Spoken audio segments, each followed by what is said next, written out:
Welcome to Crushgasm, the podcast dedicated to the highs and lows of crushes. From their first to their worst, we're going to cover them all with a cascade of characters, including our guest today, a longtime geek, Tyler Brooke, an author, podcaster, and all-around nice guy who is here to talk not only about his show, Geek Talk with Tyler, but also his celebrity crush that started as a mean girl, but has since gone on to be everyone's favorite mama, Mia, that is. And that's none other than Amanda Seyfried. Tyler, how are you? I'm good today. Thank you for having me. Of course. Now, like myself, you didn't watch Mean Girls when it initially hit theaters. You got swept under its spell a few years later. And it's a movie jam-packed with beautiful actresses. But what about Amanda made her stand out in the sea of early 2000s fashion and pink for you? That she was a natural blonde, her perkiness. Wasn't a mean girl. She was just there for the ride. Because I don't actually picture her character being mean. Also, I found it hilarious when she said that she's psychic when her boobs predicted it's raining. Honestly, it was kind of a bunch of things. It wasn't just Mean Girls. It was some of her other works. The movie could just be a piece of shit, but as long as she was in it. So, and of course, like as you said, Amanda plays a simple-minded Karen in the movie who, I mean, every character of the movie is iconic in their own way, but something about her character, Karen, is possibly the top 3 quoted today. Why do you think Karen is kind of like this meme, GIF, breakout star? Is that how it's pronounced? I always thought it was GIF, like giraffe. So, okay, some people say GIF, I say GIF. It's all when I good. think GIF, I think peanut butter. I say GIF. All right, no judgment. Maybe it's like where you're from, it's kind of like pop and soda.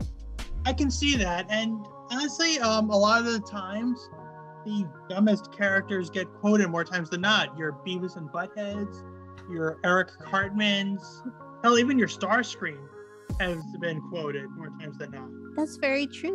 Eric Cartman is probably the most quoted of the South Park characters. Definitely a favorite. Not my favorite. I'm a Kyle girl, but you know. Everyone has their favorite character from pretty much any franchise. If you're ever a Beast Wars fan, I can guarantee you at least half the viewers, they'll tell you their favorite Predacon is Waspinator, just because he's basically the Kenny of the Beast Wars franchise. And the funny thing about that, they kept killing him because his voice was so annoying. And the producers hated that, even though it's the same guy that does a good portion of the other characters on the show. But the fans really loved him, so they just made it a running gag. Like, okay, how are we going to kill Waspinator today? Last time Rhinox shot friendly fire today. It just became the recurring joke of the series. It actually indicted him into the Transformers Hall of Fame, believe it or not. Jeez. I mean, I guess you'd have to be the Kenny if you just keep dying and coming back, right? What I love about that is that they explained why. Well, they explained it twice. Initially, they said because he's poor. But then later in season 14, they say it's because his parents went to the cult of Cthulhu when Kenny's mom was pregnant with him. And so he's immortal, but like video game immortal, where every time he dies, he just gets a new life. He just goes boop, boop, boop, boop, boop, and back again, back again. So problem is, his mother keeps getting pregnant with him. So she has to go through the whole cycle all over again. Well, from South Park to North Shore High School, where Mean Girls is set in their fictional world, if these girls were some of your classmates, do you think you would have had a crush on Karen, Amanda's character, in real life too? I would, on a top of liking, I don't want to say this if it sounds politically incorrect, but Asian girls, I also have a thing for blondes. So the girl who was sleeping with the coach, I believe, was the Asian character. I think there was two girls. No, it was two. Fighting. Yeah, that became a whole thing when all the secrets were let out. Yeah, that was wild. Crazy. Good scene, though. Good scene. I think the whole movie itself is a good scene. You know, it was actually based on a book. Yeah. Mm-hmm. I forgot the name of it. It was Pretty Little Liars, I want to say. I'm not entirely sure. No, Pretty Little Liars is its own thing, and they have their own show. But yeah, it was something Tina Fey read, and then was like, It's very much a good movie. I think so many teen movies are based off books. I mean, Clueless is based off Emma, I believe. Let's call spade to spade on this for a second. Pretty much every movie that exists, I can guarantee you at least 90% of them have some obvious form of inspiration. The Hobbit movies, Lord of the Rings, Life of Pi. The Lion King is basically the love child of Hamlet and Kimba the White Lion, but Disney will never admit that because they're Disney. Oh my God, I just saw something on Facebook that was like, oh, Lion King, the most original Disney movie. And every single comment was like, Hamlet, and then that Kimba the White Lion under it. In my experience, there's no such thing as an original idea anymore. But that said, inspiration comes from everywhere. Which, speaking of teen movies, kind of, we get recycled. But where do you think Mean Girls fits in the, like, if you had to rank it among, like, the top teen movies? What are some of my other options? I don't know. If you're looking at I just saw the other day, someone said, you know, if you put it against Clueless and Breakfast Club, Heathers, things like that. I think people always put it with Heathers and Clueless because it's like female friends and groups. I can see that. It's definitely more quoted. Honestly, stellar cast. I just love it that they got 2 SNL girls for it, which was hilarious. They had 2? Oh, yeah. They had Amy. She's a cool mom, of course, Amy Poehler.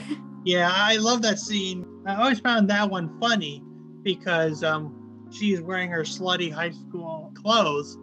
The mom's like, yeah. And the dad's just crying. He's like, my little girl. So back to Amanda. So you got this newfound crush forming around 2008-ish. By then, she had done a lot of big things. She had Big Love, Veronica Mars. Did you watch those bodies of work as well? Or were you just sticking with, like, movies? I watched them once upon a time. I really don't remember any of them. I did catch some of her movies. Or actually, I guess a good portion thereof. In Time. No, is it In Time or Back Time? In Time with Justin Timberlake? Yeah, I was right. It's In Time with Justin Timberlake. Ted 2, A Million Ways to Die in the West, Mamma Mia. Those are the only ones I can think of off the top of my head. She definitely does have range as an actress. So I'm going to give her points on that. And you said, like you said before, good or bad, you're always going to buy the movies she's in. Do you have kind of like a 3 worst that you've bought that you've been like, maybe not the best, but she looks good in them? I've never really considered that option. I do have a ranking system for a lot of things. I never really was fond of Mamma Mia. I feel like everybody was not really putting their all in it. It kind of felt staged in. That's the problem with Broadway shows becoming movies. And don't get me started on Cats. That's just 20 ounces of no in a 1 ounce cup. We have, I think anytime, it's come up a few times on the show for different reasons. And yeah, that is I got like 10 Are you getting minutes. furries on your show? No, it's just I've had somebody who had a Broadway crush, so we got into Cats, and I don't remember where else it would come up, but that one we were like, it's just I got like maybe 5 minutes into it, not knowing like the stage show. I really didn't know like much about it other than they were cats, and the Jellicle. I was like, what the hell is Jellicle? They said it every few seconds. I was like, I was like, this is terrifying. Yeah, and if you let me ask you, do you have Disney Plus? Yes, I do. All right, they actually kind of referenced it in the Chip and Dale movie. Yeah. And it was just awesome how they did it. It's like, this is the year of bad animation. And it's funny, considering it was how recent it was made. And they also put it in, I love that part because I used to live in the Valley of LA, and just like how that area was bad. It just made me laugh so hard because really the Valley is like, whoa. Yeah, it's like, oh no, I took a wrong turn at Albuquerque. Yeah. For those of you that are too young to get that reference, that was always Bugs Bunny's thing whenever he got lost in one of his myriad of adventures. Well, maybe you didn't respond to Mamma Mia, but do you have like a 3 favorite Amanda Seyfried movies? Well, there's Mean Girls. Ted 2, even though Seth MacFarlane roasts the shit out of it. I'm sidetracking. I haven't really thought about her that much. Okay. Well, before we go any further, I want to note Amanda's most notable feature, and that is her big eyes. And they're grand to many and magical. Thinking back on past crushes, have a great pair of eyes been part of all of your other crushes? It's a factor. It's not the only plays a factor. And on top of her eyes and acting, she can hold a tune. I mean, you didn't like Mamma Mia too much, but she's singing that. She's singing Les Mis. Do you think she should try a musical career? I believe she should. She pretty much carried Mamma Mia.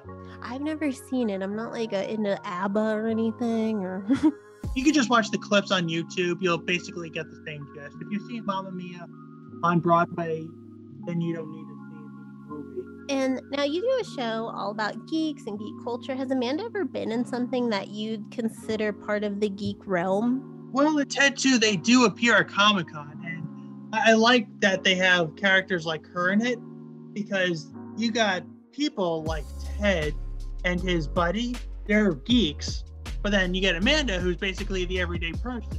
Mm-hmm. And in the movie, a spaceship falls on John, and the man's like, I don't know, the spaceship fell on him. And Ted's like, oh, for fuck's sake, it's a Starship Enterprise. Sorry, not important right now. But quite possibly the biggest thing you can do in acting right now in terms of geekery is definitely be in a Marvel movie or be some type of superhero. So would you want her to be in Marvel or the DC universe if you could choose? Let's call spade to spade. DC is phenomenal for animation. If you ever seen Batman the Animated Series, Justice League, Superman the Animated Series, you know exactly what I'm talking about. And I give them respect for attempting to do live action.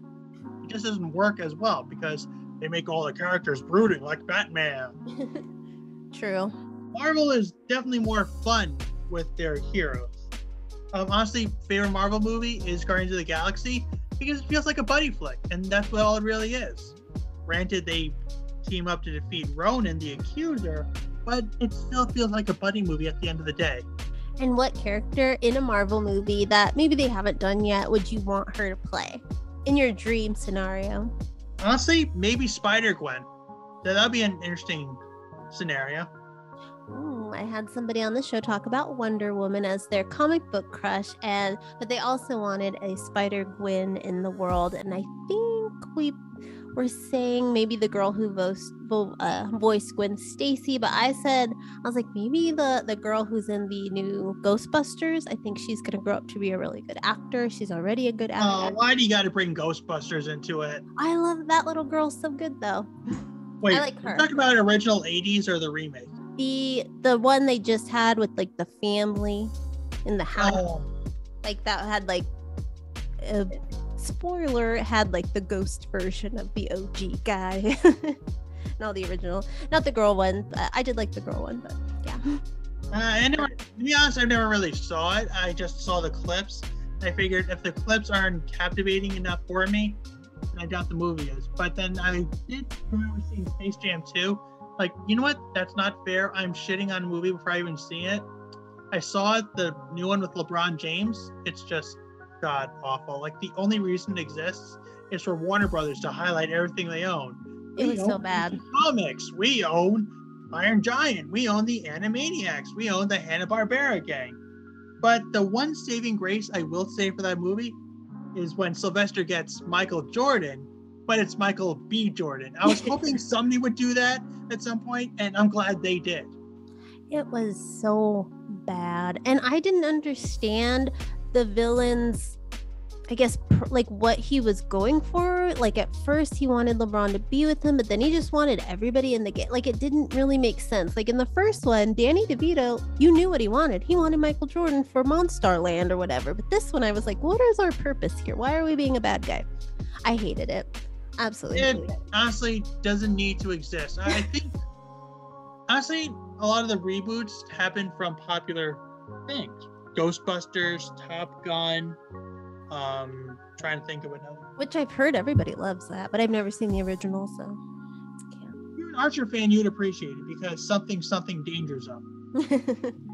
Yeah, I know the song, don't know the movie. Actually, my husband thinks it's weird. I've never seen a Tom Cruise movie except for he was in The Outsiders. Okay. I mean, you do you. Yeah. But I have seen it, and it is pretty enjoyable. But, I mean, they're all, and as long as there's somebody out there enjoying them, right? Making somebody happy. Honestly, I mean, basically the same thing could be said for Teen Titans Go. I'm watching it sober, and I'm like, what the fuck is this? And then I did an edible. I remember, oh fuck, I remember. Speaking of edible, that's how I watched Cats, and that's probably why I didn't get fart. Probably that's why it freaked me out more. Oh, it depends on the type of pot you have, because there are some that make you stupidly energetic, and then there's some that make you all panicky. That one, it was just, we need to turn off the Jellicle right now. Right, and it's like, which wine pairs well with whatever meal you're having?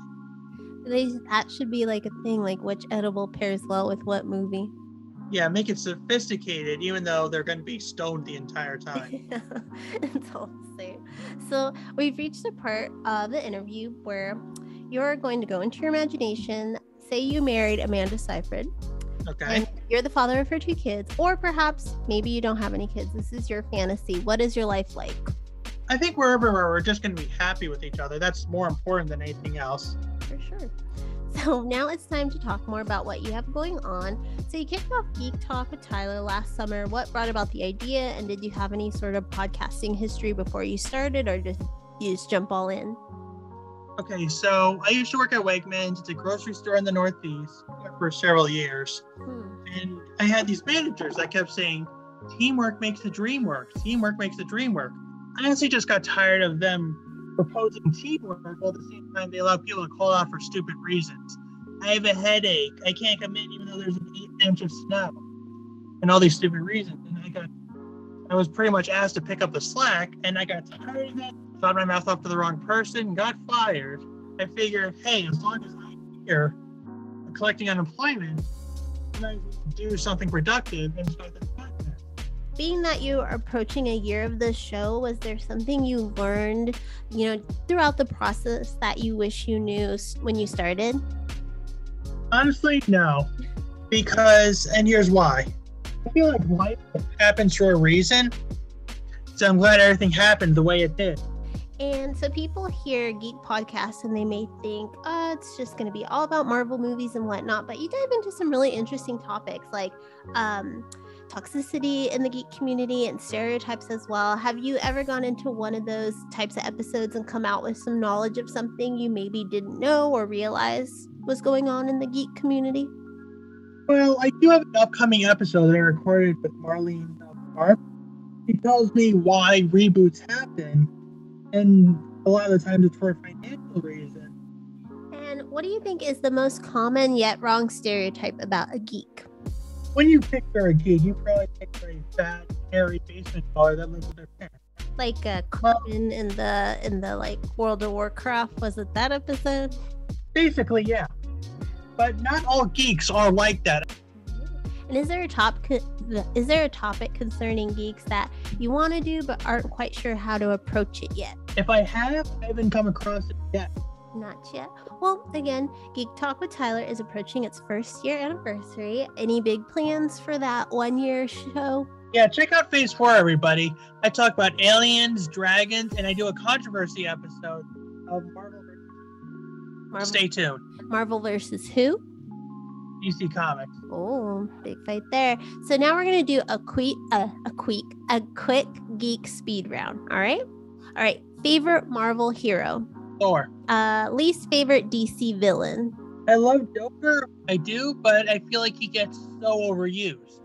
But that's the good thing about Joker. So not your least favorite, but least favorite because he's used too much. That said, there's no better Joker than Mark Hamill. And you're a comic book series that deserves a live action version. You know what? I would like to see a Kazar in the Savage Land. Right. And the best part about conventions? I would say meeting the people that have made your childhood. That's really awesome. Oh, that's a good answer. I like that answer. And, well, that's all I got for you. Right, awesome. Thanks for having me. Well, I just want to say thank you for taking the time to talk to me about your celebrity crush. And everyone, you can find all of Tyler's information below. And until next time, keep crushing it.